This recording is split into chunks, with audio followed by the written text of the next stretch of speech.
I'm back in Illinois. I got back last Thursday night. I had plenty of time to get ready to preach last Sunday. I'm glad to be back, but I brought a little bit of Arizona with me. For a lot of people, when you say the word Arizona, the first thing that pops into their minds or into their thoughts are cactus and rattlesnakes. But Arizona is much bigger than that. And so we went for a photo shoot up in the northern part, up around Flagstaff and Humphreys Peak, and it's a whole different landscape up there. So I want to share with you today a little bit of the northern part of Arizona, just about a minute's all, and then come back. And when we come back, I want to talk about the life and the death of a notable Christian named Polycarp.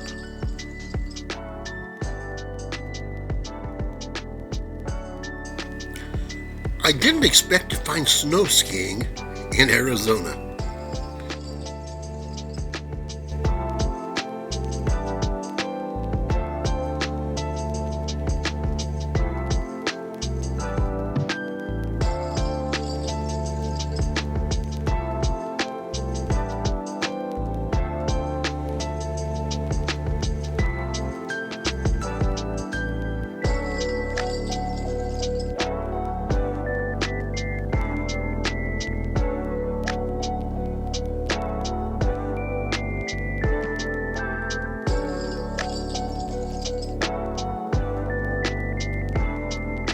Spiritual training in the first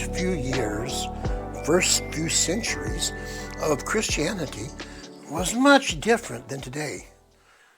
Well, they didn't have seminaries in the early church. They didn't have colleges in the early church. There were a few schools, but they were based on a philosophy like Plato's Academy that were exclusive of Christianity. They didn't have internet. They didn't have mass media. They couldn't look up. I can look up and research about anything I want to. Just now with AI, just speak and ask the question to my phone and it answers it right back to me. They didn't have any of that. Letters, they could write letters back and forth, as we see the New Testament is a compilation pretty much of letters written by early Christians to help encourage other churches. But it was hard and took a while for a letter to get carried from one place to the other. The majority of spiritual training, preparation for a Christian ministry, would come just like the disciples followed Jesus by being a student of one of an older, more mature Christian. And those few people that were trained by one of the 12 apostles are called today the Apostolic Fathers. Polycarp was one of those Apostolic Fathers. He was mentored personally by the Apostle John. He knew some of the other people that actually knew Jesus and that had heard Jesus talk, and he sat under their teachings. He was considered one of the giants of his era, which was the end of the second century, or the first century, beginning of the second. He was bishop of the church in Smyrna. He wrote numerous letters to the different churches. The one we have saved the best is his letter to the church of the Philippians. But all of his letters, all of his writings seem to go along three main themes. The first is, be kind to each other. Put faith to your feet and your hands. Live what you preach. Be kind, be nice, get along with people, live a godly life. Well, the second theme he often hammered on was unity within the church. Get along with the others in the church. Love each other. Be unified together. And even if there is a cantankerous person among you, and there often are cantankerous people in groups of people in churches, but even if people are hard to get along with, find a way Get along with them. Show the world your love through them. And then the third thing he often wrote about was about heresy. Guarding the truth. Living the lives, following the faith that were handed down by the apostles, such as his John, who learned from Jesus.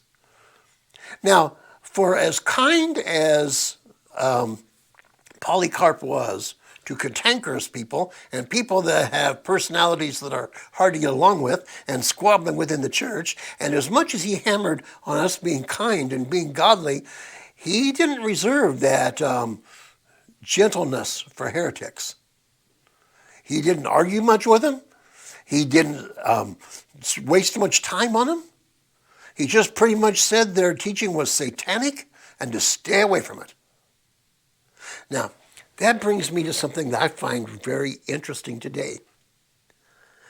I think, in my experience, and I could be way off on this, you can tell me what you think of your experience, but my experience over the years in church is that there have been a number of people that have left churches basically because they couldn't get along with somebody in the church, or they couldn't get along with the pastor in the church, or there was a squabble in the church.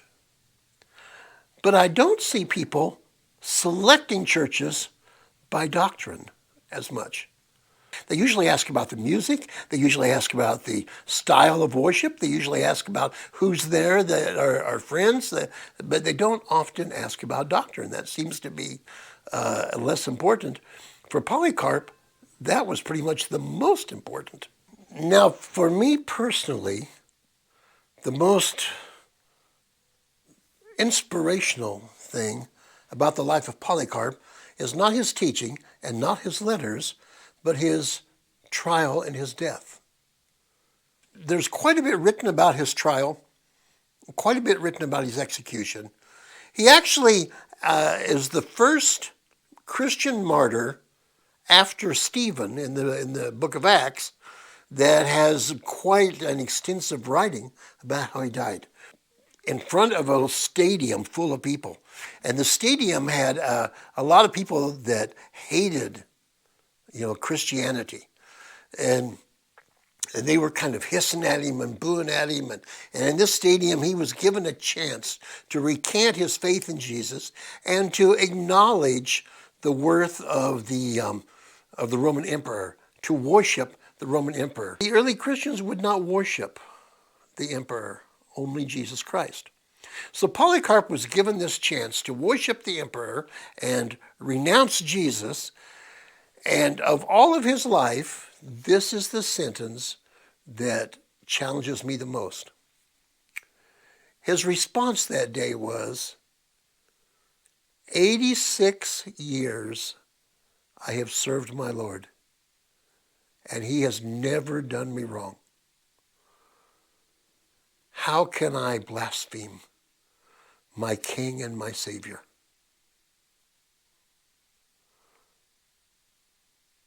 I'm kind of thinking, wow, would I have the courage in front of a large sports arena, stadium, to have the big jumbotrons on me and be asked that question and just go through the motions of honoring the emperor if it's meant saving my life?